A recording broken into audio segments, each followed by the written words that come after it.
Naka-blackmail ako ng isang tao or dalawang tao. Na-blackmail ko ng 300,000 to 500,000.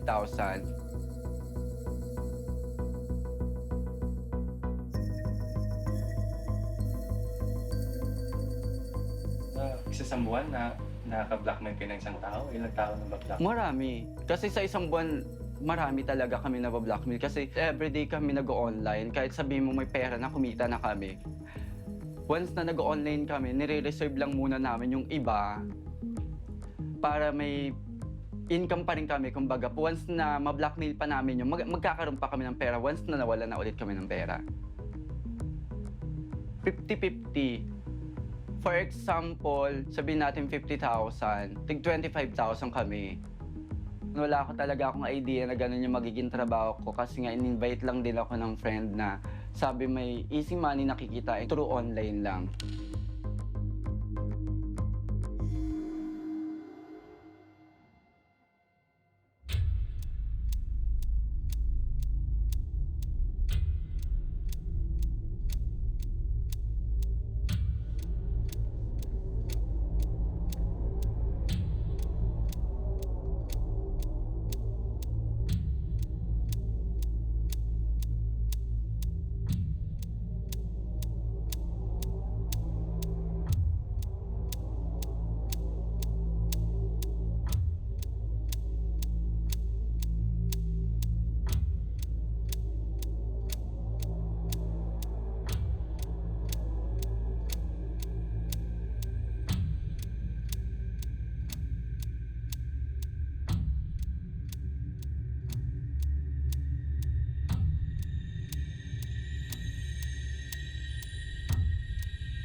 Siya talaga yung parang putok yung pangalan na siya yung madam-madam talaga doon. Siya yung nauna. Mayaman na talaga. As in. May mga kotse at bahay na. Ilang kotse, ilang bahay. Middle lang talaga yung pamumuhay nila. Sabi natin may kaya or ano. Tapos nung nag-start yung ganung pamumuhay, doon na siya naging big time talaga na bonggang-bonggang pasabog, ganun. Bigla na lang siyang umangat sa lahat. Wala siyang ginagawa, tutuusin. Mag-claim lang ng pera, magpasahod lang ng tao. Hindi ko pa siya talaga totally nakikita. Naririnig ko lang sa sa mga bakla na yun nga na madam talaga siya na siya nag-start ng ng ganung bagay, ganung serbisyo or bagay na na pagkakakitaan, na mabilis.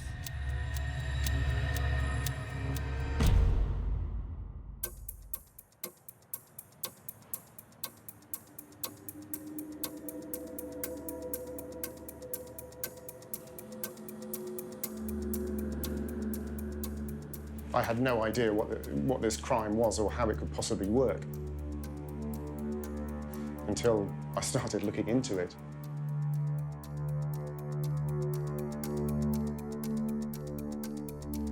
The first thing we knew about sextortion was a case in Scotland involving a 17-year-old lad called Daniel Perry who apparently received messages through Facebook.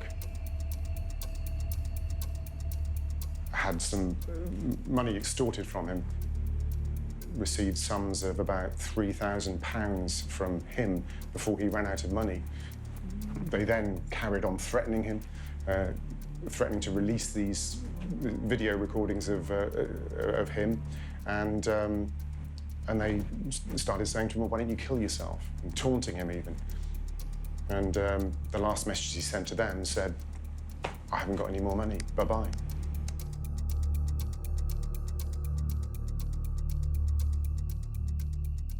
and he then took his own life.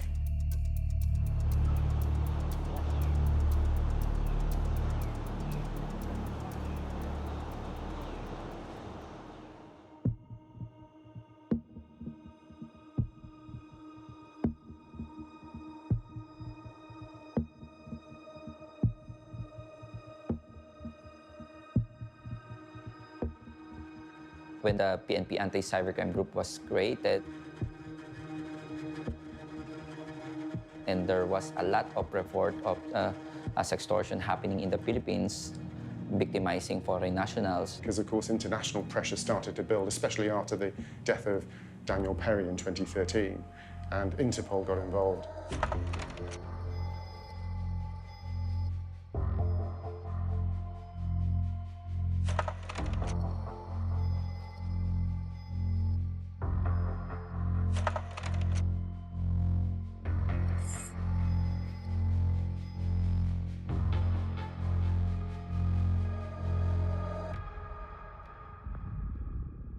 There was one, I suppose, a typical victim, a guy in Hong Kong who was working in an office, who was approached on Facebook, and who went off into the office toilets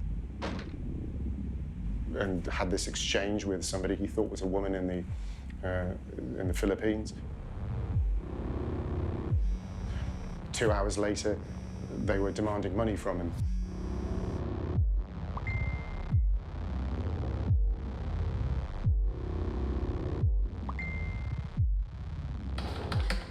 He had to rush out of the office at the end of the day and try and find a Western Union branch and send over, you know, one sum of money, and the next day another demand came. He eventually sent about £2,000 to £3,000, or about $3,000 before plucking up the courage to go to the police and report it. Usually you'll find these crimes might originate in Nigeria or some African countries and then get copied overseas. But here, this was the first that anyone had ever heard of these crimes being perpetrated. In about 2013, 2014, they suddenly started springing up. This crime didn't exist until Maria Capras invented it. The ringleader of a group of young people who were carrying out these crimes of sextortion and extorting money from people through Facebook and getting large sums of money out of it. Her syndicate is thought to have raked in millions of pounds. Huge sums of untraceable money, all of which will be sent to Western Union accounts. Some of the Western Union branches in the area around where she lived recorded the biggest takings of any Western Union branches in the world for a period in 2014, 2015. There was so much money coming in at this time.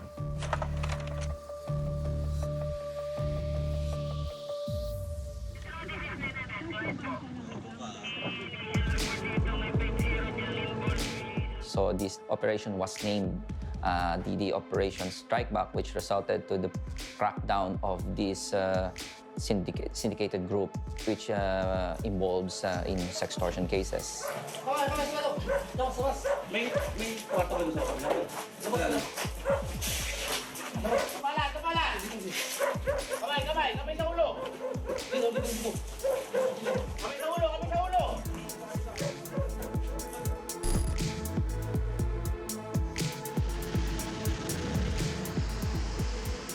Quite big because back then, the cyber sex extortion or crime were new to us.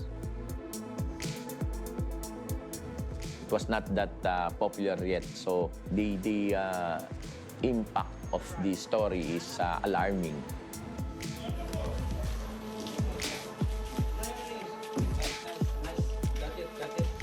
Down.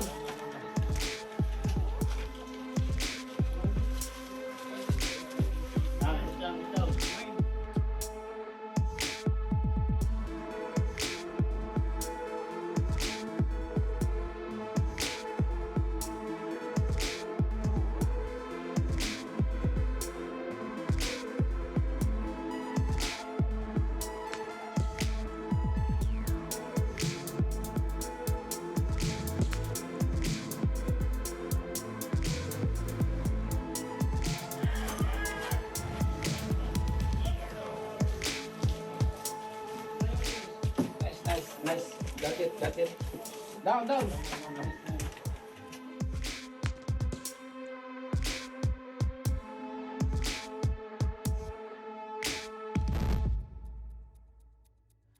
They were able to track the movements of money, and all the proceeds were going through the two Western Union accounts owned by the Caparas and her live-in partner. I think they were able to seize a couple of laptops, hard disk, sex toys, several motor vehicles, including wig.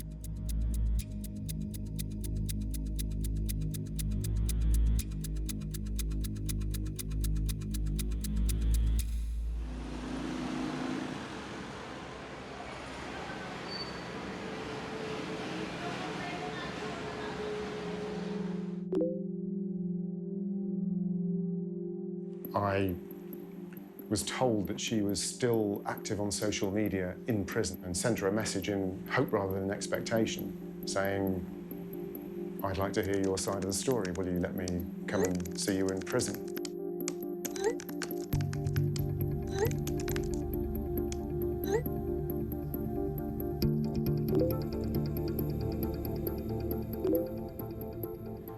Insisting she was innocent, insisting that another woman in the village was the real kingpin and she was just being scapegoated. She almost convinced me.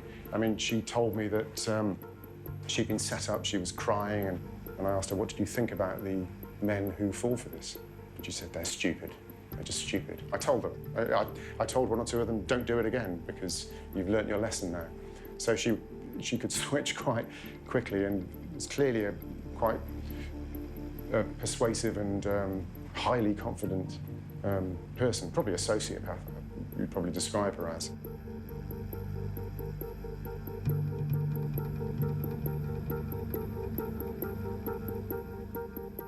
But for whatever reasons, and we can only suspect what those reasons might be, no case ever came to court, and it appears to have simply dissolved, and Caparas is free, and she's got her cars back too.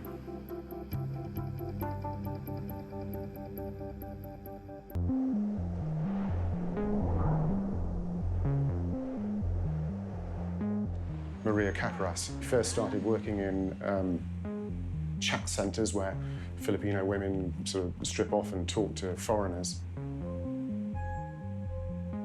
Let's face it, it's a pretty degrading line of work to find yourself in. And I imagine that's perhaps where her cynicism about the victims comes in. She's seeing men who are behaving in a very exploitative manner and presumably working with other people who are being similarly exploited. Like a telemarketing office, call centers, you know, they're selling porn sites. And once they saw an opportunity, someone asking for more. And at some stage, we don't know when, but clearly a light bulb went on and she realized how she could turn this to her advantage. It's an evil scam, but it's a very clever scam at the same time. And it plays on the fact that people are so ready to strike up conversations with complete strangers.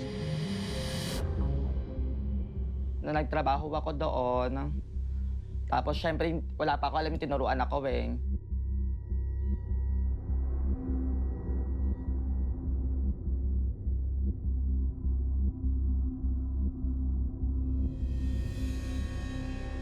Ginawa nila ako ng Facebook, pinagawa nila ako ng bagong Facebook.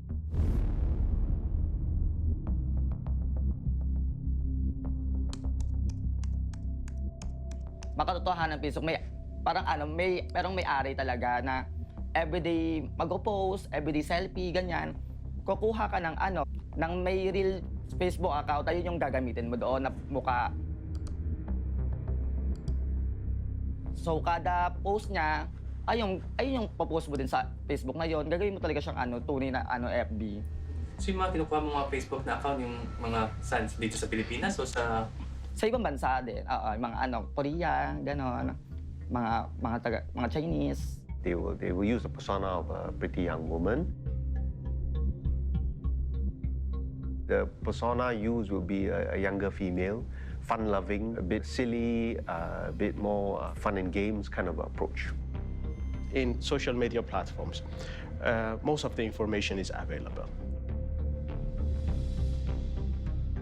Easily they can go to your profile, go through this information, go through your hobbies, go through your habits, go through the messages, go through the image, videos, and all the comments, knows who is your friends. The main goal for them is to make the account as real as possible, okay? And why? Because they want the victim to trust them easily.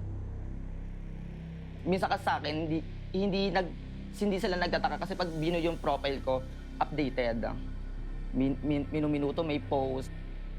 20 years back, you never publish your private image. You hang it outside your door and everybody could easily see it, because that time was something like, that was private information. We are freely posting information about ourselves and just give it away, give it to the public, giving to the scammers. And we just inviting them to just say, this is my life. You want to know anything about my life, here it is. And then you can just have any information about me on my social media. I believe today there is popular trend where popularity is above privacy. So the more popular you are, the better it is. But again, it's a choice. With popularity and having a public profile comes everything that relates to that and the risk associated. And that's where social platforms are, in general, a great platform for criminals in general to perform their crimes. It's an easy way, and they can hide behind a different, just fake identity. Basically, they use social media a lot. So they would troll these social media websites and then interact with people, and they're fishing for potential prey.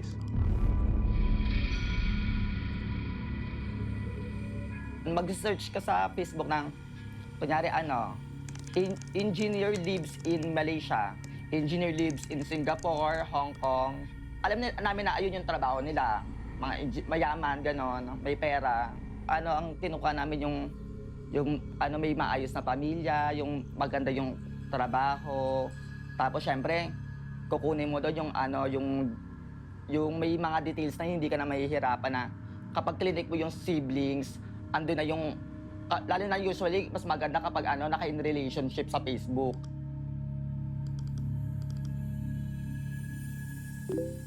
The way sextortion works is that somebody will send you a friend request on Facebook, somebody you've never met before. Siyempre mag-aantay ka ng mag-a-accept sa'yo.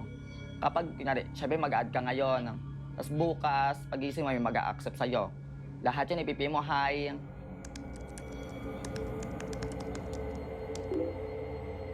Well, if you respond to that chat, okay, then you can easily be hooked to the chat. You know, a typical legitimate account, you have around 200, 300, 400 Facebook friends, you know? And statistically, when we're trying to analyze the Facebook account of criminals, you see just around 10 friends, foreign friends coming from everywhere. Oo, yung iba nagdududa na kasi usually kasi yung iba, saan mo nakuha yung Facebook ko, ganon-ganon. Sabihin ko lang na na nakita ko lang sa you may know. Ganon. Tapos, bakit mo ako inad? Wala lang, ganon-ganon. So, make friends, ganon-ganon. And it's a script, a narrative that they use that almost always works. Tawag doon lang, parang ko na siya, inakit ko na siya. And they have a mastery over that script. The words to use, the emotions to show, the little attentive messages every day that you can send that makes somebody feel good. It is in this climate of trust that they take advantage of the victim.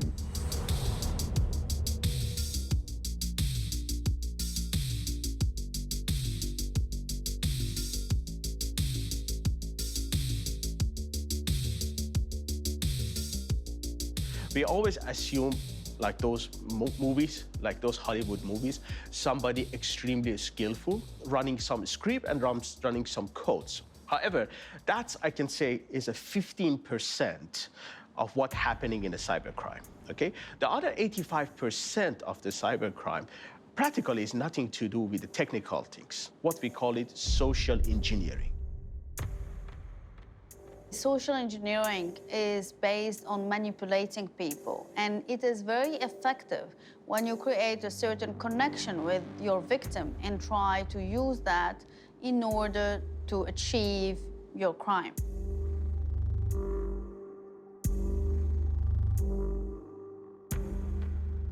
Mas maraming bakla kasi po mas malawak yung utak ng bakla sa pagsasalita eh. Parang bibilogin yung utak ng tao.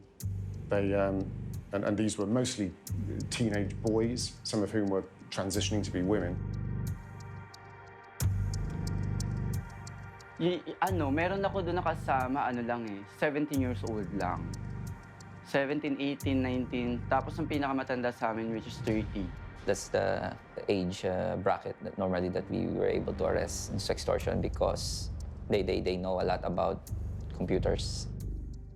You can just pay these jobless teenagers, give them 300 to 500 a day, and it will suffice for them.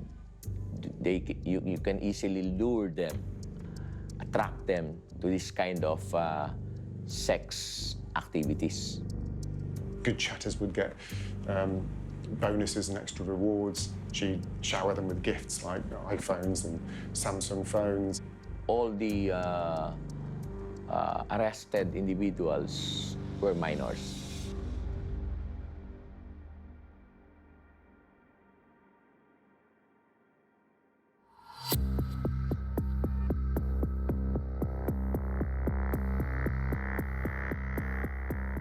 Siyempre sa isang bahay kami na parang liblib, kahit sabihin man liblib yun sa bundok yun, dun sa NHB.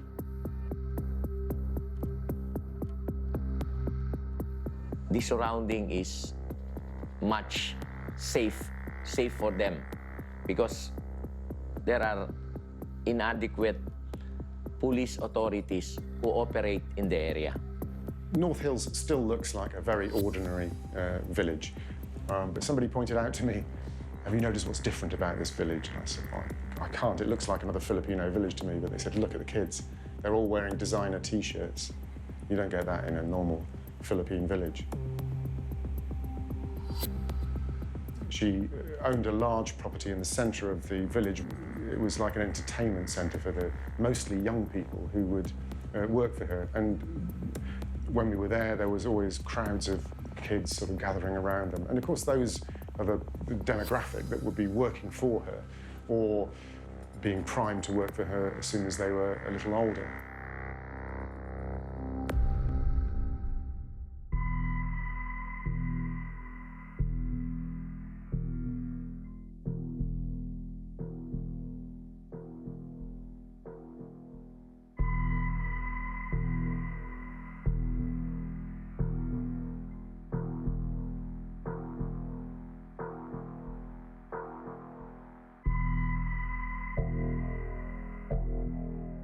Pangunahin, dun tao, dun poor, ganun.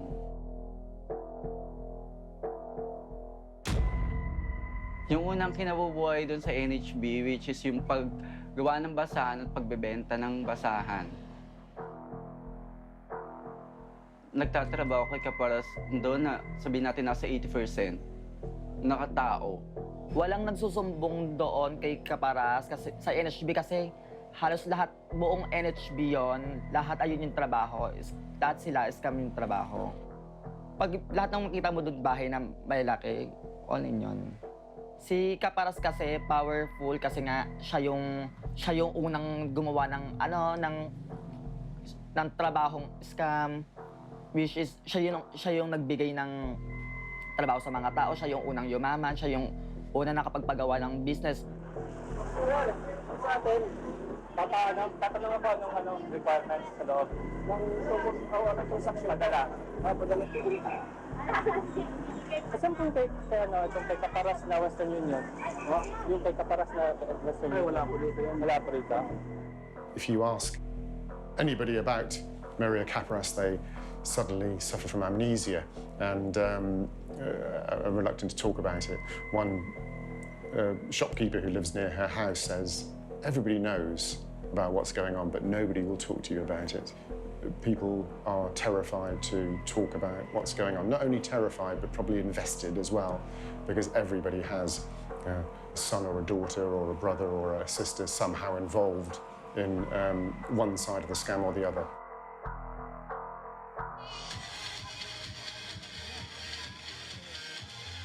Mabait naman, maayos naman makisama. Miss Gay event na siya yung siya yung nag-set up ng event na yun. Siya yung halos lahat gumastos. Doon ko narinig sa mga tao na, ay, si Miss C yung nag-ano niyan, ganyan-ganyan. Siya yung sumagot niyan, siya yung nagpa-Miss Gay niyan. Kaya sabi ko, oo nga, mabait naman siguro talaga. With money, you can literally buy people, and that's technically what she was doing. Maria Caparas came from an extremely poor background. She was living in the slums in Manila. When she first arrived in the village, the neighbors told me she was so poor she'd have to beg for a bowl of rice to feed her and her 2 children. She had nothing at all. She's a slumdog millionairess, effectively. She's come from nothing and become extremely rich in an extremely dark way.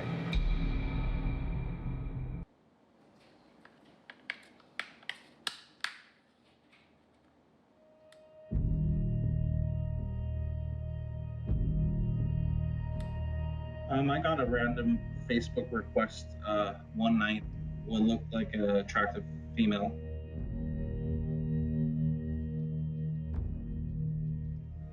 At first, I was resistant because I didn't know this person at all.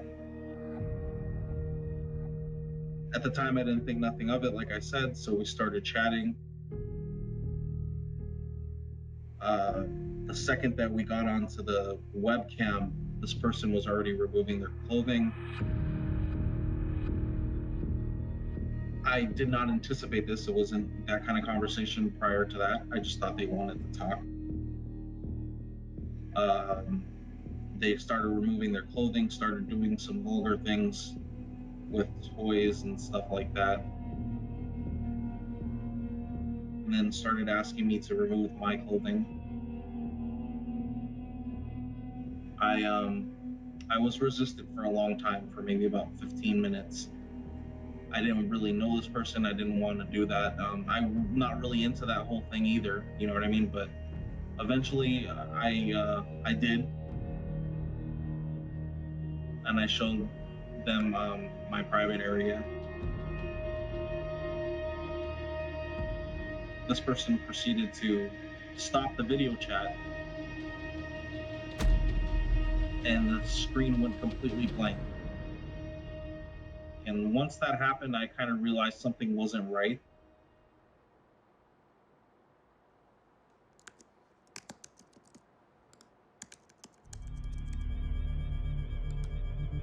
Through Facebook, ayun, doon mo siya kakausapin. Tapos once na nakausap mo na siya, nagustuhan ka niya, pakiramdaman ko na sumasakay na siya sa akin, doon na pumasok yung plano ko na ito nga, parang sasakay ito sa akin, ganyan.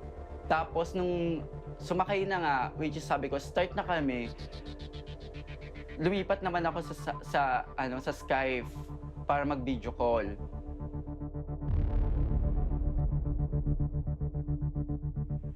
I saw Maria Caparas in prison and she explained to me actually how it all works. She says that within 20 minutes, the chat gets so intimate. Inakit ko na siya, nasabi ko na nakahubad ako, galing ako ng CR, kung gusto mo ba akong makita. Sige, magpapakita ako, basta once na magpakita ka din.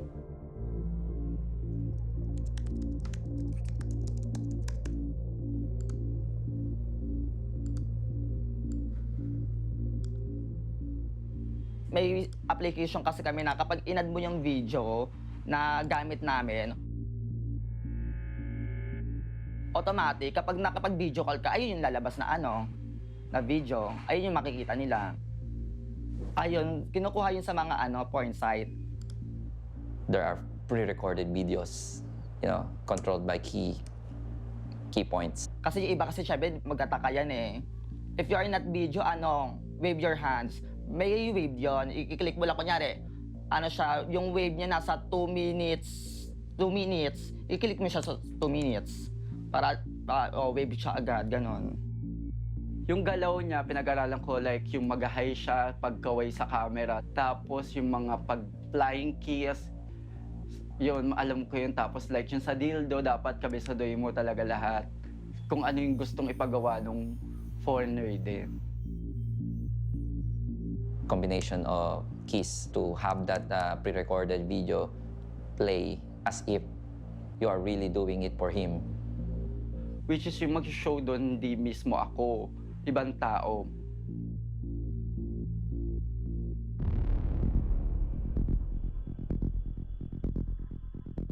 Tapos once na nauto ko na siya na yun na nga na nakapag-show na ako, tapos sasabihin ko sa kanya na mag-show din siya, gusto ko siya makita.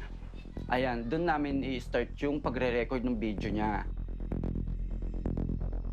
After nun, i-record namin yun. Pag-record namin doon, kukunin namin yung mga information na like Facebook, kukunin namin doon yung mga pangalan ng mga kamag-anak, pinsan, mga ganong kapamilya, or mga pamilya niya. Like asawa, anak, lolo't lola, or mga pinsan, ganon. Well, they don't need to be IT expert or hackers. Because all this private information is already shared in your social media platform. For example, if you have a working experience somewhere, you already entered which locations you work, which company you work. They don't want only you be a target, because all those friends, all those members which they are in your social media, okay, it can be a valuable target to them. Tapos after nun, doon na papasok lahat ng information na hawak namin, together with the video, nandoon. Tapos doon namin sasabihin na kung free ka ba na pwede mag-show ulit tayong dalawa.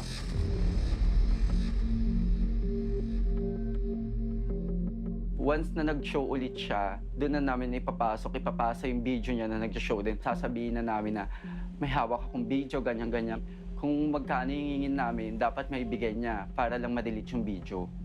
Kung hindi, ipo-forward namin sa lahat ng kamag-anak, pinsan, kaibigan, yung video niya. And if you can record something and you can play it over again, then the traumatization just happens each time you see it. Once na nagbibigay pa siya ng pera, hindi ko siya titigilan.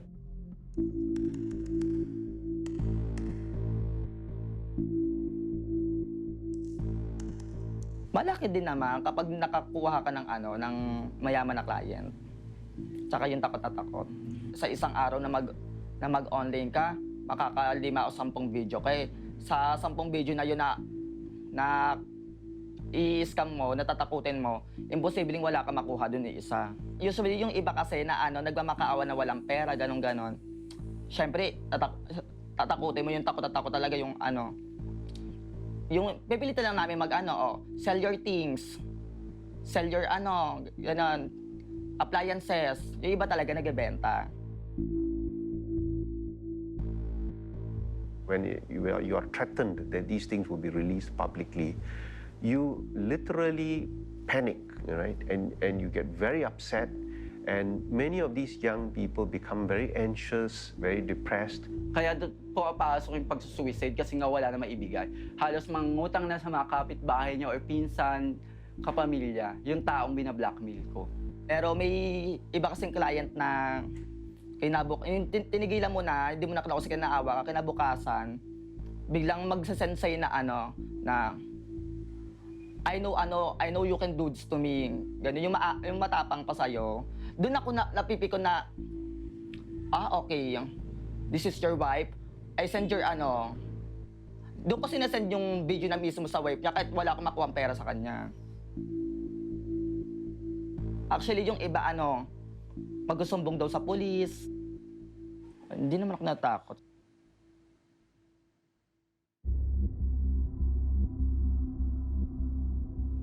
Sa tingin ko mga 30. Di nga lang 30. Isang, kumbaga sa lamesa, 4 or 5 kami nandiyan dyan na laptop. Kakasama kami dyan, kami yung yan, sabay-sabayan kami dyan, nakikipag-usap ng kumukuha ng bibiktimahin. Palitan ng oras, bibigyan nyo sa isang tao, may 6 hours ka para magharap ng, ng bibidyoan mo. Yung average time kasi na yun sa isang tao, yun sa oras kasi napakadali lang, 30 minutes kaya mong gawin yun eh. Na mapashow mo agad siya eh. Focus muna sa isa, pero may ka na, kasi marami kang kausap eh. Parang nandyan lang sila, nakaantabay lang sila, ganun. Tapos after yung isa, yan, di ba na-videoan ko na, save ko lang muna yan, tapos kukuha pa ako ng kukuha ng iba. Siguro mga 6, 7, ganun. Mataas na yung 10. Yung iba nga, maabot pa ng 15, 20. Habang binablackmail ko siya, tapos nakapagpadala na siya, may tao na isa na magkiklaim ng pera, tapos pag na-claim na yung pera, sasabihin sa akin, for example, through tawag or text, chat, sasabihin na nakuha na yung pera, hingan ko ulit ng pera. Yun, doon ko ulit siya hingan ng pera. While she had the teams of young people running the Sextortion racket, she had another team of people helping her produce fake ID cards with which she or her lieutenants would go and collect the money from the Western Union branches.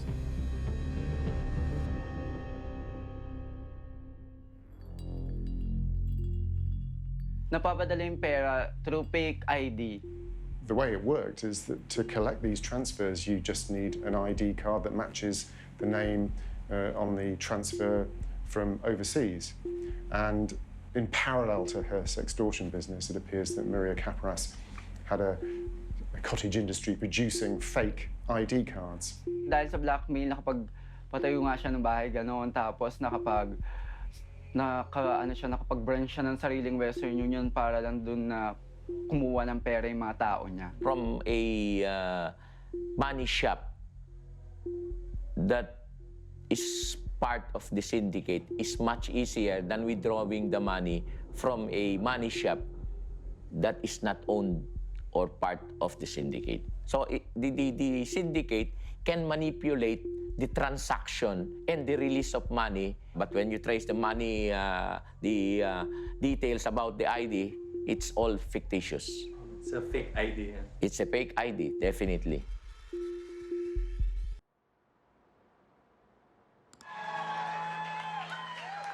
So, for the last decade or so, we've been focusing on making the world more open and connected. And we're not done with this yet. We're always going to do this. But I used to think that if we just gave people a voice and helped some people connect, that would make the world a lot better all by itself. And in a lot of ways, it has.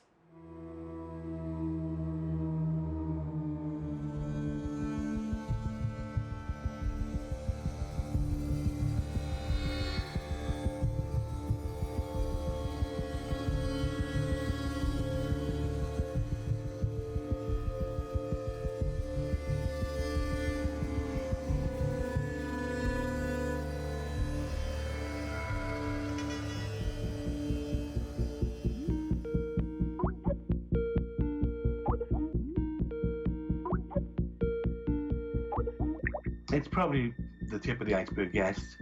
We find that about 50 to 60% of the scammers do most of their scamming on Facebook.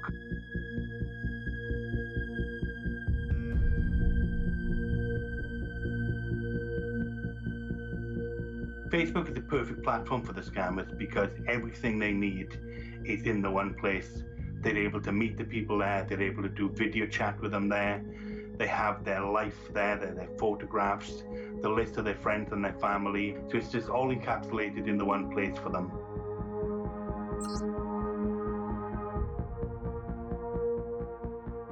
I'd say we get around 500 reports a month which is about 15 a day.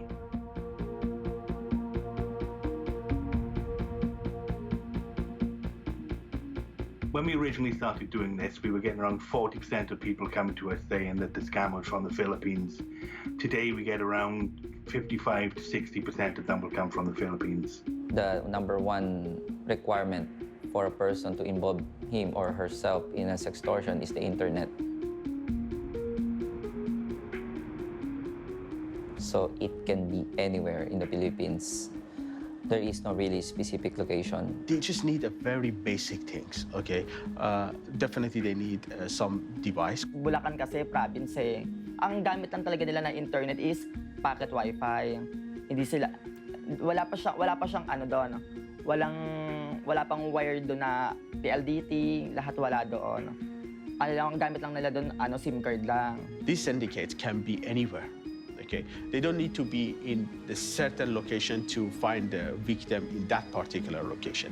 They can sit anywhere, and the victim can be far, far away. There is a continuous increase of the numbers of recorded sextortion cases.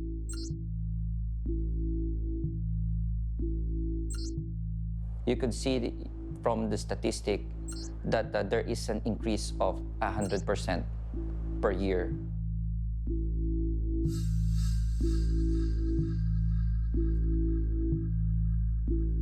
No, 80% of our recorded sextortion cases uses social media. There's a huge difference in investigating a traditional crime, like a simple robbery, a case of homicide, or a case of murder. There is a gap. There's a huge gap on the procedure of how you will investigate cybercrime. The people do not know, they do not understand that we cannot just hack into someone's system and determine who is the person behind those who is victimizing them. Another thing, the social media administrators, they're outside the Philippines. They're not here. Not days, not weeks. It took months, several months for us to acquire the information that we sought. No, we need a lot of information to be able to identify who's the people behind the cybercrime. So how do we know who we are in reality talking to? We are not able to verify that identity in a way like we have that possibility in a physical world. There's no need for verification due to the fact that social media priority is users' adoption. They want more users on their platform. We do not have a worldwide legislation that can cover those cybercrimes, and criminals know that. In some countries, they do not even need to hide because they know that no one will come and search for them.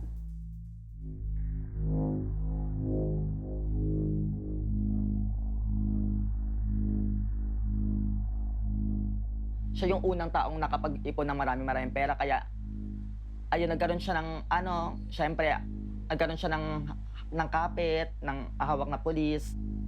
Siguro kada monthly, binibigyan ng lagay, ganon, para hindi sila mahuli. Alam ko ilang beses na din kasi nandun ako, nahuli sila, tapos nakakalabas din. Ganon. Pag once na may nagsabi na may hulihan, may surveillance ba or may huli ba, kung iniimbestiga na ba kayo, malalaman mo na. Kapag nagkahulihan kasi, kapag may media, kukuha lang na kinulong. Pero kapag wala nang media, ayun na, pera lang, labas ulit siya. Kaya labas-pasok siya kasi, binibigyan lang niya ng pera, binabayaran niya. Yung sabi-sabi kasi na yun na naririnig ko sa kapitbahay, meron daw na na kalaguyo nga na pulis din, alam ko kasi pulis din daw na ayun yung pumaprotekta. Talaga nagtanong kayo ng pulis? Sira ulo kayo. Oo, sa nakabahan tuloy ko. Kayo, sira ulo kayo, kakilala kami doon. Hindi ba yun? Makita ko ka. Oo, kilala kami doon kasi sa NHB, kilala lahat ng tao doon kasi hindi ka pwedeng pumasok doon ng lahat ng trabaho eh. Maria Caparas was quite brazen about the way she operated. She also posted pictures of her 13-year-old son lying down covered in 1,000 peso notes and lots of other quite overt pictures. she was very open about the money they were making, celebrating Christmas and wearing T-shirts with her name on it, calling them the All-Stars North Hills Village, and with a logo printed on the back, showing a thumb with a cross, which is the sign you get if you're blocked on Facebook, and saying, "We hate this." I don't think she personally sees any reason to stop so long as she can continue getting away with it, and all the signs are that she's going to carry on getting away with it. She's the queen of sextortion, and North Hills Village is her fiefdom, her kingdom, if you like.